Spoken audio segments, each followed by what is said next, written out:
Magandang araw, magandang gabi, magandang hapon, tanghali, at magandang araw sa inyong lahat na aking mga kababayan dito sa bansang Pilipinas, minamahal nating bansa, at sa lahat po ng mga kapwa Pilipino ng OFWs nasa ibayong dagat.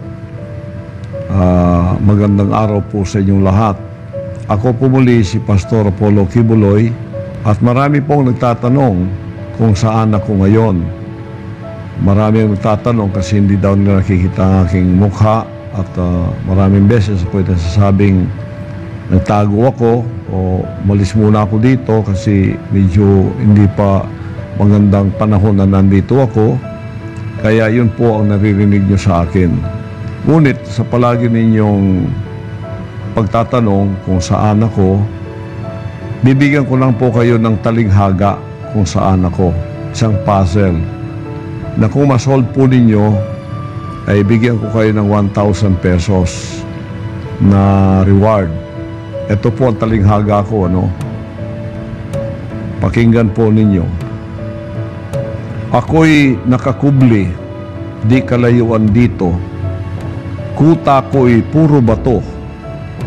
Laksa-laksang pula at itim na langgam, handang ipagtanggol ako sa mga manglulupig na mga tao, kanuman o kalahi ko, upang aking maitayo ang prinsipyong diwa, karangalan, kalayaan ng isang marangal na Pilipino na naisilang sa paanan ng batayog sa lahat na bundok apo. Sulong bayan ko, ipaglaban karapatan sa manlulupig, di ka pasisiil ang mamatay ng dahil sa iyo. Yan po ang aking talinghaga. Kung masolve ninyo yon, malaman ninyo kung nasaan ako. Pagka nasolve po ninyo, padala ninyo ang inyong mga sagot at may reward kayong 1,000 pesos. Okay? Ang sunod po ay yung aking palaging tinatanong sa akin at palaging parang nabubulunan ang marami pagka nakapakinig sila na nasabi kong ako'y appointed son. Marami akong naririnig na nagsasabing sa ibang mga bagay, bilib ako kay Pastor Kibuloy. Pero pagdating sa appointed son of God, medyo taliwas ako dyan, hindi ako bilib dyan. Well, kasi hindi po ninyo masyadong napalaliman ang pag-iisip ninyo patungkol sa ministry ko at ng aking pag-unawang ibinigay ng Ama sa akin sa banal na aklat. Alam po ninyo, tayong lahat mga appointed sons of God. In general, son of God po tayong lahat.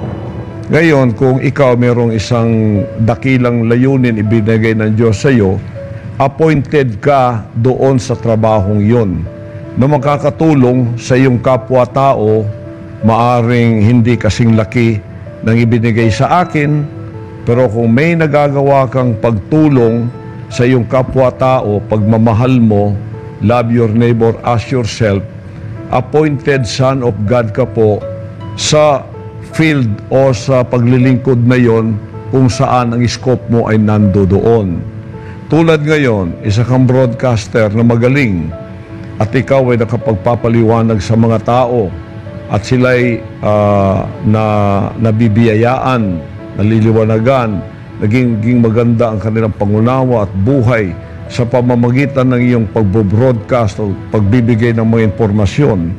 Appointed son of God ka sa broadcasting. Ayon, nakakatulong ka. O, ngayon, kung ikaw naman, meron kang field, halimbawa, doktor ka, at ikaw ay maunawin nga doktor, wala kang pakialam kung mabayaran ka o hindi, pagkatapos tinutulungan mo ang mga may sakit, kung minsan walang bayad, at napakarami mo lang natulungan. Nakapagawa ka pa ng hospital, sarili mong pera, tapos libre ang mga dukhang pumunta doon. Appointed son of God ka in the field of medicine. Yun. Ngayon, kung lawyer ka naman, ganun din, napakarami mong natulungan. Hindi na nakapagbayad sa iyo, pero pro bono na. O appointed son of God ka as a lawyer in the field of helping others, legal problem to be solved. Ayun, iba-iba po yan lahat, ganun. Kung ano ang field mo ngayon, nakakatulong ka sa iyong kapwa, appointed son of God ka sa field na yon. Ako po, appointed son of God ako sa field ko ngayon. Nakita ninyo, isa akong ebanghilista, isang propeta, at appointed son of God ako para ipahayag ko ang mensahe ko sa buong sanlibutan. At ako naatasang mapaitayo ang kanyang kaharian dito sa lupa na kung saan ang mga anak ay pupunta, magsisisi at magbabago ang kanilang buhay. Appointed po ako doon. Hindi lahat appointed doon eh. Ako po, appointed ako doon. Nabibigyan ko ng magandang pamumuhay, spiritual, physical, financial, ang mga sumasapi sa aking kongregasyon. Ayun po ang pagiging appointed. Kayong lahat appointed. Si Eric, appointed son of God to spread and inform the people about the evils of the CPP and PNDF. Kasama na rin ang appointed daughter of God na si Lorraine Badoy.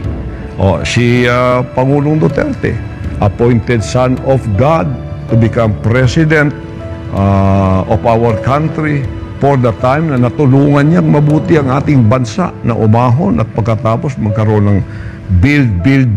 Ayun, ganun po yun. Ganun din ang ating Pangulo ngayon. Itinalaga siya ng Diyos. Appointed son of God for his presidency in the time being. Ngayon, nandiyan siya. Ayun, para gawin mo ang tama, gawin mo ang mabuti, gawin mo ang nararapat, at nakakatulong ka sa iyong kapwa-tao. Nandun po yun sa scope ng love your neighbor as yourself. When you love your neighbor as yourself, you have obeyed the love God with all your heart. Kasi kung wala kang pagmamahal sa iyong kapwa, natulungan mo siya, nagbagong buhay niya, at siya ay naging mabuting tao, pagmamahal na po sa Diyos yun. Natupad mo na yung 2 commandments na yon. So, kung ano man ang ibinigay sa iyo na appointment dito sa lupang ito upang gawin ang kabutihan, appointed son of God ka sa field mong iyon. Okay? Yan, kung ano po ang field ninyo ngayon, appointed son of God kayo doon.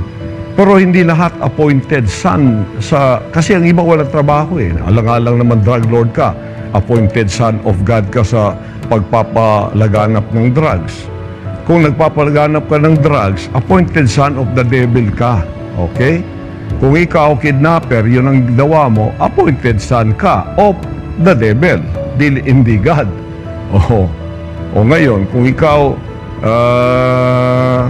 belonging to the NPA terrorist group, appointed son of the devil ka. Kasi pumapatay ka. Ang sabi ng banal na aklat sa John 10:10, ang kaaway pumunta rito, ang magnanakaw pumunta rito, pang pumuksa, pumatay. At the thief came forth to kill, to steal, and to destroy. At magwasak. But the Son of God came to give life more abundantly. Pag ikaw nakatulong ka sa iyong kapwa-tao to give life more abundantly, Son of God ka doon sa field mong yon. Whether spiritual ministry, evangelization, o kaya the field of science, in the field of medicine, in the field of law, whatever field na nakakatulong ka sa tao, appointed son of God ka doon. Basta mabuti ang iyong ginagawa at ang epekto kabutihan. Pero kung ikaw terorista, ang ginagawa mo to steal, to kill, and to destroy, the thief ka. Appointed son of the devil ka. Kaya hindi ko masasabi yun sa mga NPA na pumapatay ng walang awa. Yung mga general natin, appointed son of God for the army to keep the peace and to protect the country from any enemies. Yun. Puro yan, appointed son tayo kung saan ka na-appoint. sa lahat ng kabutihan na ginagawa mo, pagka mabuti ang epekto, mabuti ang puso mo, appointed son of God ka sa field mong iyon. Pero pagka masamang ginagawa mo, tapos may kapangyarihan kang gawin yon, appointed son of the devil ka. To kill, to steal, and to destroy. Yan po ang aking paliwanag dyan. Kaya, medyo konting konting kaalaman lang gusto kong may pabahagi sa inyo. Sorry po na nasa una hindi ko na-explain itong lahat, kaya medyo hindi nyo masyadong naunawaan. Maraming salamat po sa inyong lahat, sa inyong pakikinig. Pagpalain tayong lahat ng ating dakilang Diyos sa langit. Amen.